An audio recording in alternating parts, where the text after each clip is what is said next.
It's WQBR, the Bear.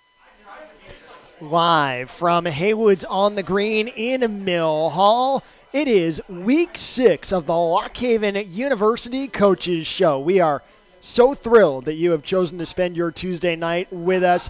I'm Jonathan Schwab, and if you're at Haywood's on this Tuesday night, or you're listening live on the Bear Country Sports Stream, we do appreciate it.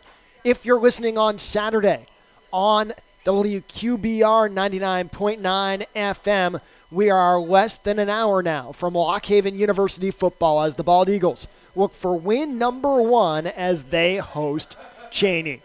Again, I'm Jonathan Schwab, and we are so excited right now because for the first time in the history of the Lock Haven University Coaches Show, we start the show off with a student athlete. And if ever there was a deserving student athlete, what a terrific week this young man has had over the last 7 days. Lock Haven men's soccer recording shutout wins over number 9 in the country, Millersville, last Wednesday, 1-0, and following it up by making the long trip to one of the most gorgeous places in America, maybe, West Virginia, with a 1-0 shutout of number 22 in the nation, West Virginia Wesleyan. A warm welcome to Lock Haven University senior goalkeeper Troy Teresak. Troy, we really appreciate you taking some time to join us on the show on this Tuesday evening. Thanks for having me. Let's start with the overall. We'll get into the specifics as we go through the interview, but how would you encapsulate just the emotions of the whole week last week?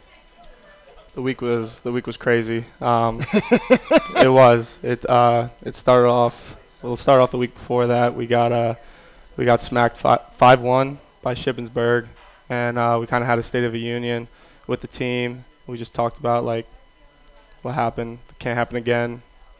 We got to go against Millersville, and we didn't want any other team. We wanted number 9, Millersville, coming to us, and we wanted to make a statement, show everyone that wasn't who we are. Shippensburg wasn't who we are. And we could just kind of start off strong, and everyone was up for it. And we had this commitment to win the game. We battled hard. Got to thank the defense. We played a 3-back and battled hard. We went at them. We stuck it to them, and we scored. Luca Zanoni, our Italian recruit, he came through. He scored his first collegiate goal. And then we battled hard, and we didn't let them score.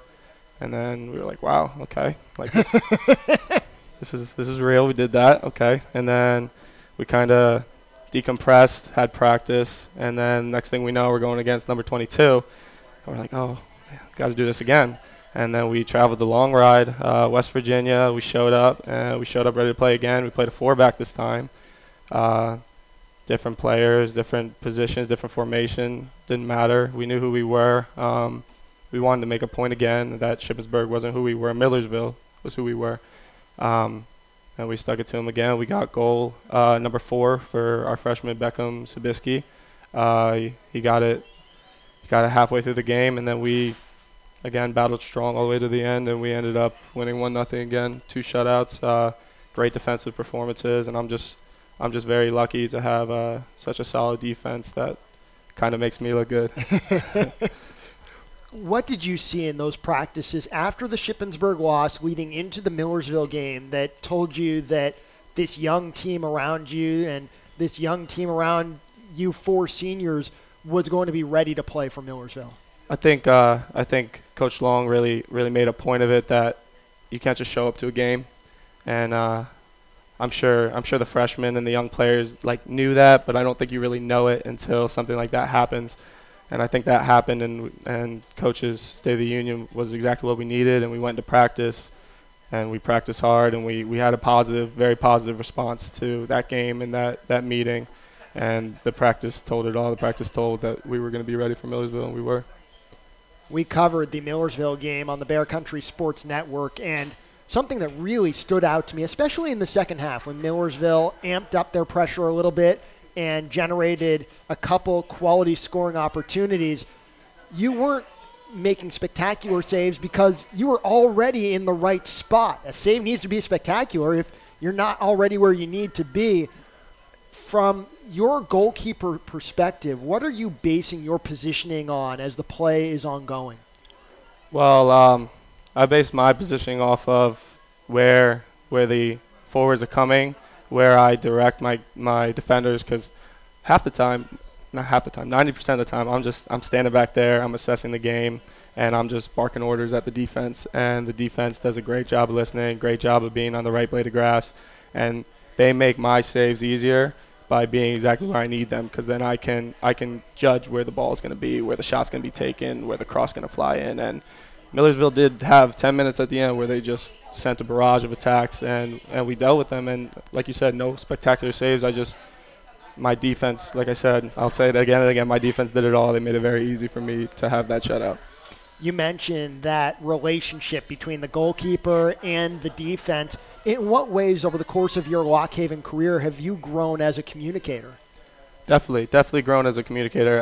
When I first came in, I was kind of a jerk. Yeah, I communicate kind of rough. We prefer assertive. Assertive, that's a better word. I was more assertive when I first came in. I just I kind of told them what I wanted, and if they couldn't provide it, then, well, that's your fault. That's not good enough. And I think Coach Long coming in, he definitely grabbed a hold of me and said, Terry, you need to find a way to communicate with these players. You need to find a way to get your point across in a constructive mannerism, or else they're just not going to respond the way you need them to. And I kind of took that, and I appreciated greatly that he did that, because I found a way to get my point across to my teammates where they respect me, listen to me, and know that I got them. There are long stretches in games, especially on a good team, and 6-2-3 speaks for itself for your group right now, where you're not seeing a lot of action. So when the field is tilted in a good way in Lock Haven's favor, how do you make sure that you're still mentally and emotionally engaged in the affair? Because, as we both know, it can change in a blink of an eye. Right. Partially, I'd like to thank my ADHD, because it keeps me kind of always having to check myself. I'm paying attention, like a butterfly. Oh, I'm paying attention. So I'd like to thank that, because I've kind of learned over the years that I need to always be focused, because soccer's a crazy game. You can have possession down on the other team's side, 15 minutes they don't come out of the half, and then they have one long ball, one counterattack, and it's 1-0 them. So just trying to play as professionally as I can, just always assessing the game and always trying to stay focused is the best way that I deal with that. Joined by Lock Haven University men's soccer senior goalkeeper Troy Teresak on the Lock Haven University Coaches Show. You were named for your performance and, honestly, as you said, for the overall team effort in shutting two ranked opponents out last week, the PSAC Men's Soccer Player of the Week. What does that recognition mean to you and the program? It's huge. It's huge for the program. I'm not so much worried about individual recognition right now. I'd just like to give this award to my whole team, to all 10 players that stand in front of me day in and day out, every game, every practice, whether it's off the bench, it's the starting team, whether we play 3-back, 4-back, my back four, my back three, they do it all, and they deserve this award. If I could give it all to them, I would. It's a team effort to hold a shutout. The PSAC offices are in Lock Haven, so you could organize as a team and walk up there and say, hey, I know this is just an award that you name, but maybe we could get a little... Split it up a little bit. Exactly. Give a little something out here. Right.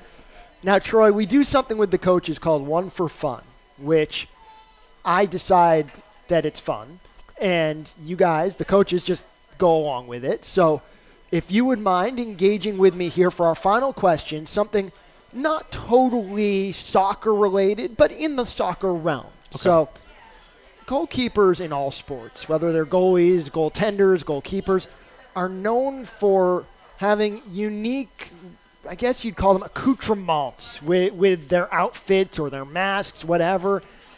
How did you decide the color of your goalkeeper's jersey? Well, I had no say in that. I'm going to put all of that on Coach Long. The socks are horrendous, but they match the top well. And I mean, you got to be different color than the field players. And I guess the puke green was a good choice, Coach. Well done. So So I'm curious, if you got to make the fashion statement yourself, what color would the jersey be? Oh, wow. I couldn't even tell you. I like the all black. I think all black looks tough, but there's too many teams that wear black, so you can't do that. But it was 88 degrees last right, night. So right. Yeah, maybe not all black. I think Coach Long's doing you a favor with the green. I really believe that he's trying to keep you, cool out there. That's what's going on. I'll stick with the green, then. That's my answer. Lock Haven University men's soccer senior goalkeeper Troy Teresak. Thank you so much for the time, and congratulations on the success so far, and much success to you and the team going forward this year. Thank you so much. I appreciate it. Thanks for having me. When we come back on the Lock Haven University Coaches Show, we will have Lock Haven University head football coach Dave Tainer. This is the LHU Coaches Show, presented by the Bear Country Sports Network.